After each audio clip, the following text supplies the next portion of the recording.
Welcome back to our channel guys. എല്ലാവർക്കും നമസ്കാരം.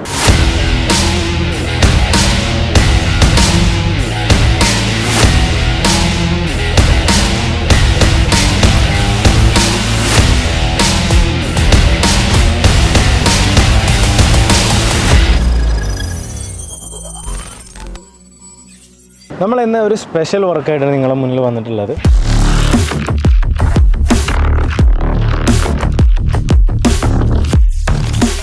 As you can see in my background, നമുക്കൊരു 2014 model Audi TT ആണ് വന്നിട്ടുള്ളത്. ഇത് നമുക്ക് ഒരുപാട് വർക്ക് ഉണ്ട്. വർക്കിനെ കുറിച്ച് ഡീറ്റെയിൽ ആയിട്ട് പറയുകയാണെങ്കിൽ നമുക്ക് ഇതിൻ്റെ കളർ ഒരു സ്പെഷ്യൽ കളറിലേക്ക്, പോർഷയുടെ തന്നെ ഒരു സ്പെഷ്യൽ കളറിലേക്ക് നമുക്ക് കൺവേർട്ട് ചെയ്യാണ്ട്. ഫുൾ പെയിൻറ്റിംഗ് ആണ്. വണ്ടി ഏകദേശം ഒരു 35 to 40 ഡേയ്സ് നമ്മളെ ഗാരാജിൽ ഉണ്ടാവും. അഡീഷണൽ ആയിട്ട് നമ്മൾ ചെയ്യുന്നത് ഇതിൻ്റെ അലോയിൽ 4 നമ്മൾ മാറ്റുന്നുണ്ട്. അതാണ് എക്സ്റ്റീരിയറിൽ വരുന്ന കുറച്ച് വർക്കുകൾ എന്ന് വരുന്നത്. പിന്നെ ഇൻറ്റീരിയറിൽ നമ്മളിതിന് ആംബിയൻ ലൈറ്റിങ്ങും അതുപോലെ തന്നെ സ്റ്റാർ ലൈറ്റും ചെയ്യുന്നുണ്ട്. അപ്പോൾ നമുക്ക് വർക്ക് ആയിട്ട് കാണാം. ബൈ.